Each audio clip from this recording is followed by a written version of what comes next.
আপনি কি কল্পনা করতে পারেন ঘরের এক কোণে নিজের দুই সন্তানের লাশ লুকিয়ে রেখে হাসি মুখে মেহমানদারি করা সম্ভব? কেন এই মা বাবা সন্তানদের মৃত্যুর খবর লুকিয়ে রাখলেন? আর কি ঘটেছিল যখন দয়াল নবীজি সেই মৃত সন্তানদের নাম ধরে ডাক দিলেন? হৃদয়ে কাঁপন ধরানো সেই সত্যটি জানতে ভিডিওটি শেষ পর্যন্ত দেখুন। খন্দকের যুদ্ধের সেই কঠিন দিনগুলো, সাহাবীরা ক্ষুধায় কাতর। জাবির রাদিয়াল্লাহু আনহু নবীজির ক্ষুধার্ত মুখ দেখে সইতে পারলেন না। ঘরে থাকা সামান্য আটা আর একমাত্র ছাগলটি দিয়ে তিনি নবীজিকে দাওয়াত দিলেন। কিন্তু অলক্ষ্যে ঘটল এক ভয়াবহ দুর্ঘটনা।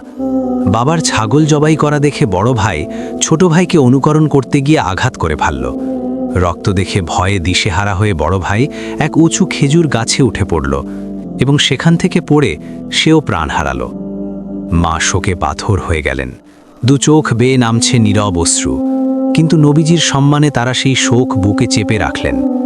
মা কাঁপতে কাঁপতে সন্তানদের নিথর দেহ দুটি কম্বল দিয়ে আলতো করে ঢেকে দিলেন। নবীজি সাল্লাল্লাহু আলাইহি ওয়াসাল্লাম ঘরে প্রবেশ করলেন। তিনি যখন খাবারের লোকমা মুখে নিতে যাবেন, ঠিক তখনই জিব্রাইল আলাইহিসসালাম এসে বললেন, ইয়া রাসূলাল্লাহ, আল্লাহর নির্দেশ, জাবিরের দুই সন্তান সাথে না থাকলে আপনি খাবেন না। নবীজি সব জানতেন। তিনি সেই কম্বলে ঢাকা লাশের কাছে গিয়ে আল্লাহর কাছে দোয়া করলেন এবং তাদের নাম ধরে ডাক দিলেন। আল্লাহর হুকুমে নিথর দেহগুলো নড়ে উঠল।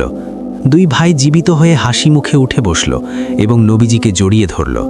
এটিই ছিল সাহাবীদের ধৈর্য আর নবীজির প্রতি ভালোবাসার এক অলৌকিক পুরস্কার।